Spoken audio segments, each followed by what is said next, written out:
Hey, this is the Daily Overpass. My name is Eric and I make apps. Now today I want to talk about how I am inspired by hardcore software developers.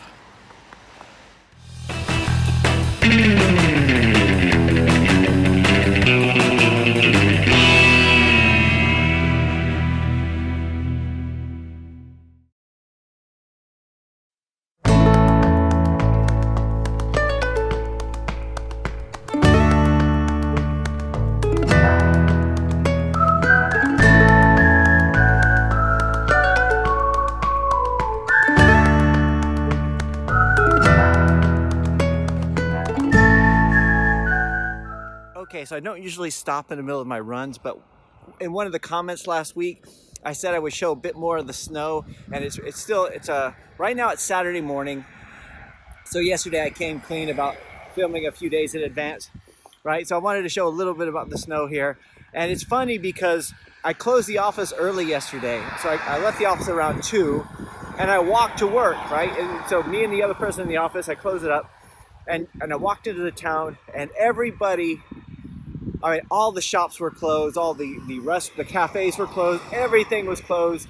And then, there's all kinds of travel disruption. I was supposed to go to London today, but there's too much in the news, there's too much travel disruption. That's one thing. When it snows in England, which is not very often, this year we've had a couple really good snows, but before this, it's been like 5 years since we had like a really good snow fall. So, and every time all infrastructure breaks down. I mean, England is just not prepared for snow, which is fine. I mean, if it ever snowed in San Diego, people would go crazy too. There's all kinds of traffic accidents. There's no infrastructure like snow plows or anything like that. And things it's just not. But, England deals with rain a lot better than a lot of other places do, and fog and all that kind of stuff. So it's just a different kinds of situation.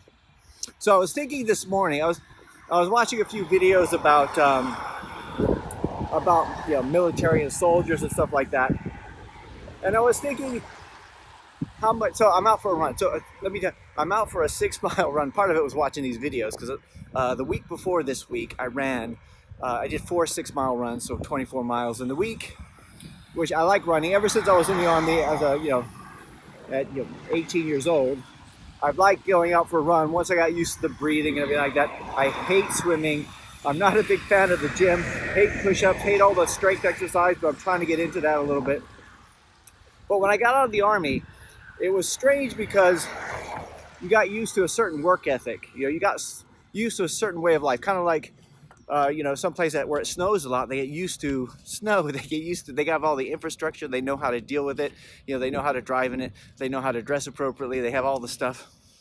Well, as I say, getting out of the Army, I found it somewhat difficult to go back into the civilian world because I was working a lot harder because I went to university after the Army.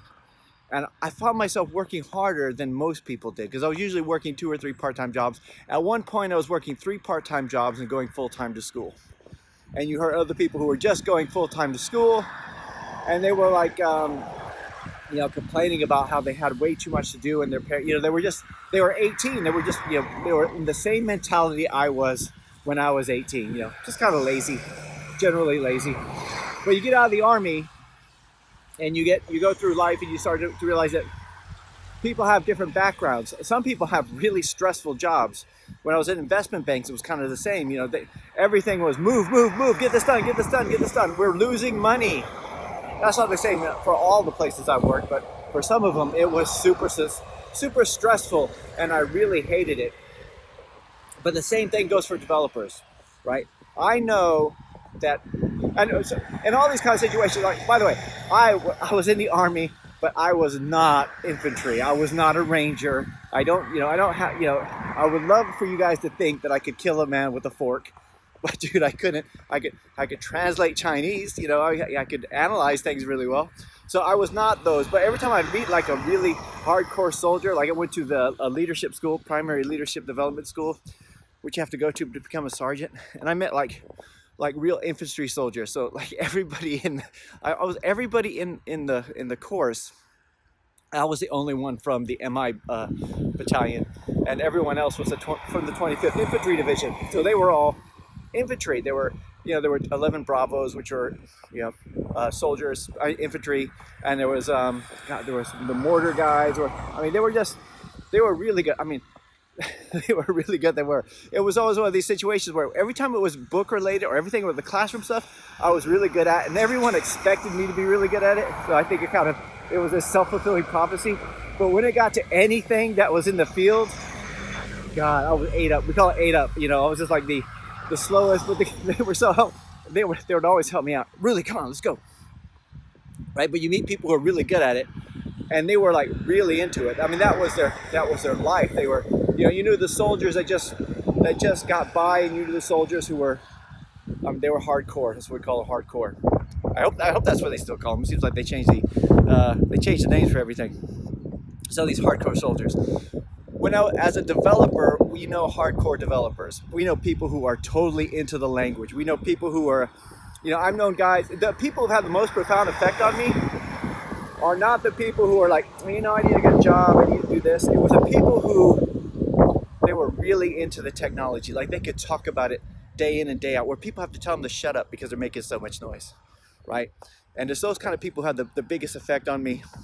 And now when I go to the gym, I see the people, I see the old guys, and they're just doing, whatever, the bike and stuff like that. And I think, I'm 45, I realize I'm getting the old guy, and I see that and I think, I don't want to be that guy. And I look at the other guys who are maybe my age or a little bit older, and they're really pumping iron, and then I lift too much and I try a little bit harder, and they get me a little bit more motivated. So anyway, a lot of it is surrounding yourself by the right people, and when you see that, being motivated by the people you see. Sometimes I'll see people, like sometimes you guys are pointing out people on YouTube, and I'll have a look and I'll think, oh man, that guy's awesome, and it forces me to want to work harder and do a better job, all that kind of stuff. So anyway, I guess I'm rambling a little bit. Just want to show you guys the snowscape, because it'll all be gone in a few days. And for those of you guys out there who are hardcore developers, I'm glad you're here. I'm glad you exist, and and I'm glad to learn a lot from you. So let me know what you guys say. How much effect do other developers have on you? And anyway, that's it for today. I'll talk to you tomorrow.